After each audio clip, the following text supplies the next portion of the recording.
What is going on, guys? We are back playing some more Surviving with Create 0.3, and today we are going to be going over automated mining. Now, you guys have been requesting this video pretty much since the series started, which makes sense because we're playing in modded Minecraft, and obviously we can save a ton of time by fully automating mining so that we don't have to go do the arduous task of mining ourselves for hours at a time just so we can make one cool build. And lucky for us, there are actually two different ways to automate mining with Create, the first one being a tunnel bore and the second one being a quarry. Now today we are going to be going over the tunnel bore specifically because it's the easier one to set up and it's a lot cheaper, so this will probably be the one you want to go with early on, and then you'll move on to the quarry later, which is really cool to set up and it's definitely fun, but it's way more extensive, requires a fair bit of knowledge about Create to make sure it's working, and so we'll touch on that later in the series, but this should be way more than sufficient for you to get everything you need and more. Now, the setup we're going to go over today has two major pros to it compared to a lot of other setups. The first one being the drill head is going to be expandable. So there's not going to be a maximum size it can go to. Today, I'm going to show you a, I believe, 5x5 drill head, but if you want to add mechanical drills to it, you can make it as large as you want. So that's definitely cool, and you never have to expand the actual moving portion of the contraption. So really, it's just adding linear chassis and drills and really doesn't increase the cost.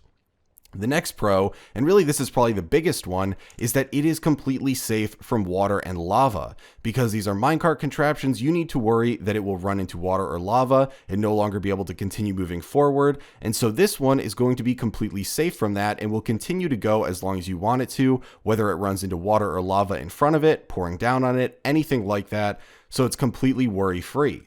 Now for the requirements for today's episode, I've split these into two different sections. The one on the left here are going to be requirements for this, just completely outright for setting up the movement portion of this. The stuff on the right is going to be optional. Now, when I say optional, you are going to need some of these to make it work, but you're going to be able to change the amount of these depending on the size of the drill head you want. So if you want to make it smaller, that's totally okay. If you want to make it bigger, that's okay too. You're just going to have to increase the quantities of these that you have.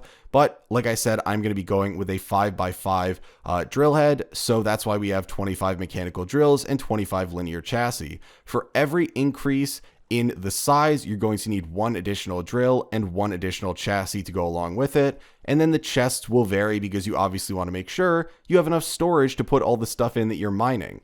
Now, just in general for the requirements, you are going to need a furnace minecart, a cart assembler, a mechanical plow, some rails. I just go with a stack. You really don't need a stack. You probably want at least 10 of these, but I just have a full stack here because they're going to take up one slot in a chest regardless. Then we're going to need some cobblestone. Again, I like to go with a stack. You don't really need a stack. Probably half a stack is enough, but I'm just going with a stack again. And then 18 linear chassis, 9 deployers, some coal. Again, you don't really need a ton of this. I'm just going to go with 5. We need 1 to start it and then a couple to maintain it until it finds coal itself. And finally, a slime ball, which we're using to make the linear chassis sticky. And this is definitely required. You're not going to be expending this as you do not use it up when you make a linear chassis sticky, but you do need it to make them sticky in the first place. So we can grab out all of this stuff and then we can head outside and start assembling this. So to start things out with this, we are going to want to be outside in a nice open area. I know a lot of people set these up in caves. We definitely don't want to do that because this will make it so much easier to access every part of it. You won't need to clear out a huge area because admittedly, this is going to be a pretty big setup when we first start out, and it'll just be a lot easier overall to see what you're doing.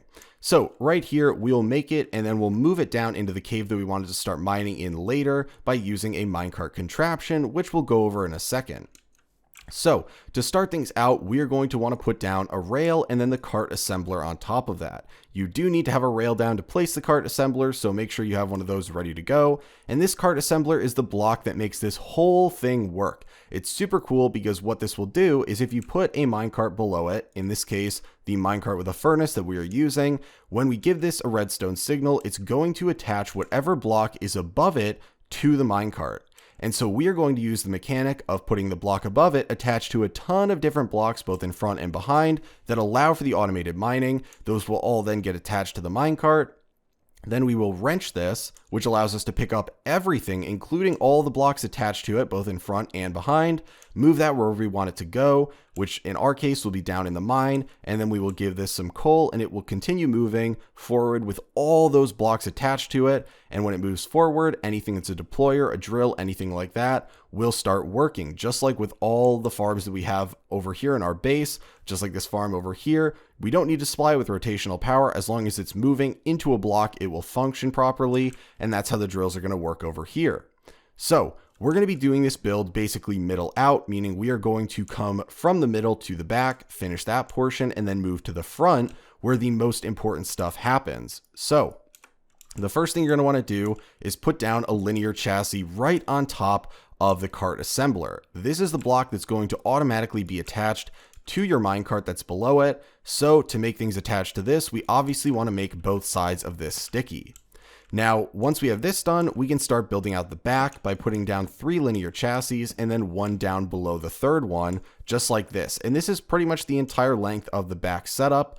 One quick thing I want to touch on is, first off, I see a lot of people making all of these sticky. You do not need to do that. Obviously, you can if you want to. When you make the linear chassis sticky, it does not consume the slime ball, but obviously you don't need to do it because this one right here, as we can see, is holding on to all of these already. And because we're all super smart and know that these 2 linear chassis are going to be connected regardless, simply because of how linear chassis work and that these 2 are on the same plane and visually connected, that means that just this one being sticky holds all of this together. Now, I also want to say, because I know people are going to comment this, these 2 linear chassis can actually be whatever block you want. So you don't need to make them linear chassis. I'm doing it in this video because I know it will confuse people. I know they will mess it up, but because this one is holding on to all of these 2 could actually be whatever you want. But all these ones that we're going to go over, the ones that have multiple on the same plane that are holding on to each other, those need to be linear chassis unless you want to super glue everything together. And if you're on a server, you don't want to do that because super glue is wicked buggy with making a ton of entities on the server when things aren't moving properly, and that will lag everyone out if you have a big setup. So that's why we're using these today. So I just wanted to touch on that because I know people are going to comment it. But the next thing we want to do is use a slime ball and make this front face of this bottom one sticky and put down the mechanical plow. Now what this does is it's going to pick up any rails that it runs into, which is great for this because it means we can recycle all the different rails that we are using, so we don't need to have a trail of them behind the setup that we either collect ourselves or just discard. Whereas right now, there's really only going to be 4 rails placed down at any given time, so you don't need to load up your chest with a ton of rails if you want this thing to go forever. It's just going to keep recycling the same ones and continue moving forward, which is great because it makes it a lot easier to have it go hundreds and hundreds of blocks without having to worry about maintenance or anything like that.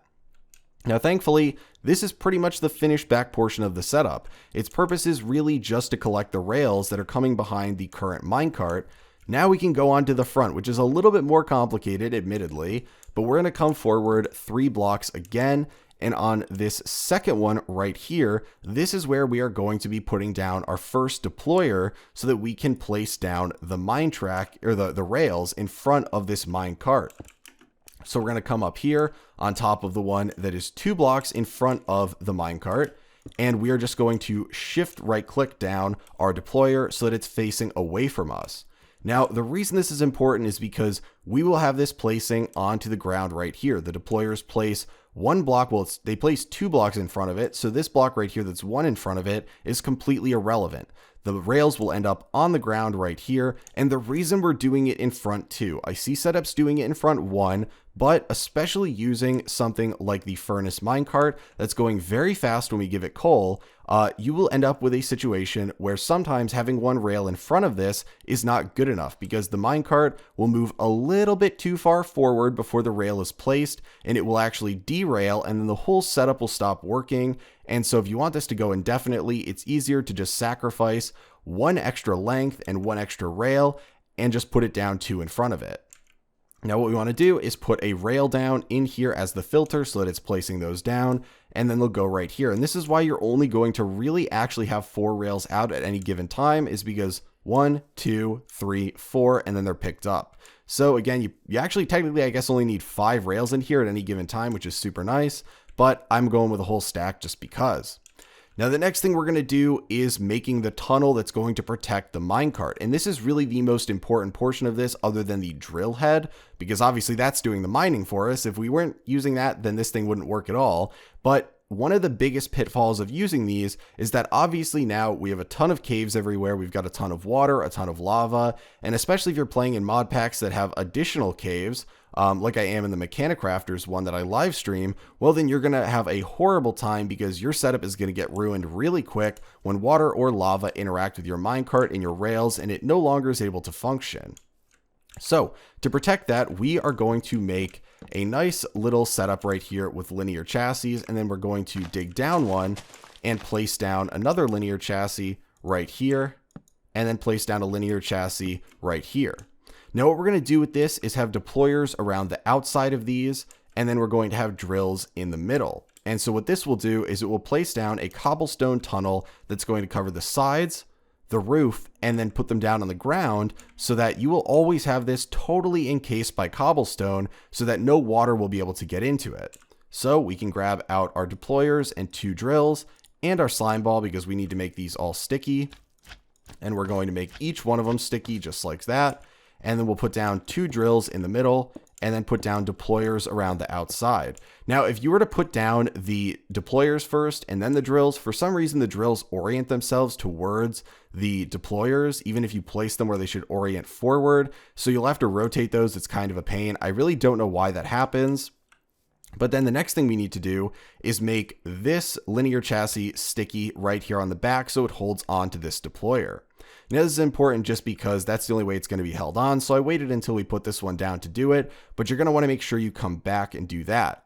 Now again, we don't need to worry about these all being sticky on the back, just on the front, because this one, again, is going to hold on to this set of linear chassis, which are all holding on to each other, and then those are holding on to the deployers in front. Now we want to make sure that these deployers are all set to cobblestone, because that's what the tunnel is going to be made out of, which is great because it's going to help us expend some of the excess resource that we get while we're mining. You'll get way more cobble than you could possibly ever need. And on top of that, it's going to be one that we continue getting. So we're not going to have to give this a supply of it. Once we start out at the beginning with, half a stack or so just to get it going, it will refuel itself. So we'll be able to make a indefinite tunnel that goes wherever you want it to. And then these drills are going to come in handy with what we're about to do, because we are going to want to make sure that there are no blocks in the way of the minecart itself and where the rails are going. Okay, so I had to go and sleep. We were losing daylight. Obviously, it's a relatively large build, but we are now back and we are ready to finish off the most important portion of this, which is the drill head. So to do this, we're going to come up right to the top here and we are going to put down 1 additional linear chassis on top of this one right here, and then come forward 3 additional ones just like this. And then we are going to build a drill head right on the front of this one right here. So whatever size you want it to be, this is where you are going to construct it. So we're going to go with a 5x5. So we're going to do 1 off there, 2, 3, 4, and then we're going to come down 1 into the ground. So we want to make sure we clear out this area right here. And we're going to fill up a total of 5x5 with these linear chassis. And then we're going to cover all of these with the mechanical drills. Now, like I said, this is where you really get to choose what you want to do. You can make it smaller. Some people will want a 3x3. Some people will want way bigger than this. It's totally up to you. It doesn't need to be a perfect square. It can be whatever shape you want. But this is the setup that we're going with. And so we're going to need to make all of these sticky yet again, because we need to stick the mechanical drills onto these. And so we'll get all the way down here. And then we'll put the mechanical drills on each one of these around the edge, and then we're going to want to quickly look back here and see where these mechanical drills are that we placed down before. Now we want the 2 ones that are in front of these, so these 2 right here, to have deployers on them. So that's going to be these 2 right here, and then fill in the rest with drills. And you can see what I was talking about. These orient themselves super weird when they're like this next to the deployers. So I probably should have put those down first. But we can just easily wrench these so that they rotate around and face the proper direction. Now, the reason we are doing this is because this is the area we want to mine out in front of this. But we need to make sure that if there's water that's not going to spill onto this, but is actually in front of it, right? Let's say it's a lake. We're going into a lake of lava that's directly in front of this. We need to get rid of those source blocks that are going to be in front of it using a deployer to place down cobblestone. So we're going to want the filter to be cobble for both of these. And then what happens is you're going to place down the cobble here in front of this. And then as the machine goes, these drills will mine that up, making it so there is an open space to go through, but that there will be no liquid there, even if there was a source block there to start. So you are still mining a 5x5 area. These won't place anything down if there is stuff in front of it, but they'll make sure that there is no liquid there if there is in fact a place to put items down. So this is a very easy way to get around the issue of source blocks being in front of this also causing problems. Now we can go through and start adjusting things so that stuff is properly stuck together and not accidentally connecting to additional things. So a very easy way to adjust all of these that are currently on 8 is to hold down Control and then scroll all the way down, and it'll bring all of them down to 1. So you can see these now will all be at 1 and only attached to the blocks directly in front of them, just to make sure there's no accidental sticking. We can do the same thing here and make these all go down to 1. And then if we want to, we can come up here, and something we actually might have missed earlier is I believe this one needs to be made sticky. So we're going to want to just quickly break that and make this one side sticky, then put this back down. And then we want to scroll this one up so it's at 3, because that's going to connect it to this large set of these over here. So really the sections that are critical for making sure they are sticky and hooking things together will be this one right here, which is going to connect this portion of the setup to this portion. And then this one right here, which we can scroll down to what should be 3 right here. And that should encompass this section to this one, which then gets attached to this one up here, and this section to this one, which then attaches it to this down here. And then we can scroll this down to 1. And those are the only ones we need to worry about, because those are the only ones that are sticky and could possibly attach to other blocks. Now, the last thing we need to do is put chests on. You can put these really wherever you want. I choose to do it on the back of the drill head. So we're going to do 4 on this side, and then we can do 4 on the other just so it looks nice. Just like that, you want to make it sticky. And you can put some on the back here if you wanted to. You can put them on the back of this if you wanted to. It doesn't really matter. You just want to make sure you have enough on here so all the items can go into these. And we can open them now, but we won't be able to access them once this is a minecart contraption. So make sure all your filters are properly on. We have this one placing rails. We have all these in here placing cobble. We've got these two in the front placing cobble. Everything's properly sticky. So we should pretty much be good to go. The only thing we want to do now is put the rails and the cobblestone that we want to jumpstart this system with in one of these chests. So we can put this in here. And then finally, we're going to want to take 1 coal for actually powering this machine and keep it on ourselves, but put the rest of it in this machine, or in the chest for this machine right here. Now, the reason we are doing this is because a super awesome mechanic of the furnace minecart is if you are using that in place of a regular one, if there is coal in any of the chests in this setup, they will be consumed by it to keep it going. So you do not need to keep supplying it with coal. Obviously, this thing, once it goes, I believe it's 300 blocks it should go before it needs another thing of coal. Obviously, you will have found 1 piece of coal by then, so it will continue to supply itself with fuel to keep going too. So this thing will run indefinitely if you let it. So I think it's super awesome. But we obviously need 1 of these to jumpstart it when we're good to go. So now we're pretty much good to pull up the minecart contraption and move it down into the mine. The only thing we need to do is grab out the wrench and look at the cart assembler. And this is again something that people do not even know exists, but there are different settings on here that you can scroll through to make sure your contraption does not get all wonky with rotation and potentially kill you when it's rotating those drills around. Now, this occurs because when you have a rail down, it could actually go in either direction. I believe the create rail is set to one direction. Powered rails are going to be to one direction, but the regular rails could go either direction. And so right here, you can see this mode is set to cart movement mode, always face towards motion. We want to scroll down and lock rotation. So it's only ever going to go this way. It's only ever going to go west, right, in this direction, which is exactly what we want. You can always change this later on if you put one of these back down, but for us, to make sure it doesn't get all weird and wonky when we're starting it up and we're pushing it initially or giving it coal, you want to make sure that setting is good. Once we have that, grab out a lever, put it down on here, turn the lever, and you see everything starts going. Now these are going to start placing things down the minute you make it, so you're going to have to actually get rid of those when you wrench it up. But now what we're going to do is grab out our wrench our minecart, and in our inventory it is now a minecart contraption. So you can see over here that we have this whole tunnel. It's a little bit weird because of how things got placed down when we made this. We can just get rid of that, and then we will head down into our mine and set this thing up. And you're just going to want to remember the direction you had it facing in when you were first working with it. So we can get rid of these. And you can also see one nice mechanic is when you place this down, it is going to get rid of the blocks that were in its place. So you don't need to worry about those chests or anything if they are inside other blocks getting destroyed. But we can just come in here and go down. And we're going to come down all the way to Y level 11 and set this up, and it should do a great job mining out this whole area for us, and hopefully we will never have to mine stuff ever again.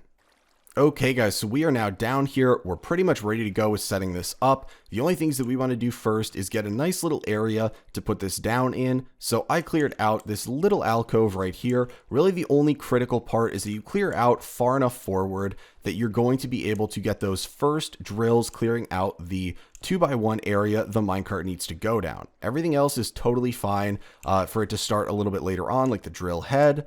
And then all we have to do is put down a couple rails right here, just so that there's a far enough track for this to travel on for the initial deployer to place down the next rail. And then we put down the minecart contraption right here. So now that we put this down, you can see that there will be a rail going in front of this one. The drills are obviously going to clear out an area for this, and it should pretty much be good to go. Obviously, a ton of it is hidden in the walls, but that doesn't matter. All we need to do is supply this thing with coal, and it's going to start going. So we click it, and here we go. We just get to watch it go, and it's just going to keep going down here. It's got 3 different steps. It's going to be the collection of the rails, which are going on. It's going to be the mining of the cobblestone that we placed in front of it, and then it's going to be the mining of the actual blocks that are in front of that, which is why you can see it stall out a couple times before it moves forward one. But obviously it is going down here now, and if we were to mine out, we can see the genuine tunnel it's making. So it's not going to be lit up. This thing is going to be a death trap for us. This is where all the water and lava are going to be, but if you want to come down here, you're going to be able to see all the ores that are stored on the sides of the walls that you can then come and get. So obviously right here, we can just mine all these out since it's obviously not going to get them itself. And if we walk up and get on some of these, it can actually pull us forward. So if we want to travel along with it while it goes, you can sit on top of any of these because they are technically moving, even though they're really inside this cobblestone. It's treating it like the cobblestone is inside them, so you get pulled along. So we can just keep going along on this. All the items are getting put in these chests, and you can see we got this nice lava lake right here that's causing no issue for our setup. It's going right through it. Completely fine. If we were to run into any water, we'd be totally fine too. So this thing's just going to keep going, and honestly, I love this. It's such a cool setup. It turned out, perfectly. Hopefully you guys are able to set these up in your world and it works out. Just be careful, because if there was lava or something above us that could spill down onto us when we're sitting here, then that's a little bit unfortunate. But I think that's going to be it for today, guys. Hopefully you enjoyed today's episode. If you have any questions, feel free to post them in the comments, because I know this is a relatively complicated setup for people, but hopefully you get a ton of good ores, you put them to good use, get to have a lot of fun, and let me know if you make any cool adjustments to this or improvements, as I always love hearing about that, and you guys seem to have a pretty keen eye for it. But hopefully you guys enjoyed the video, and I will talk to you later.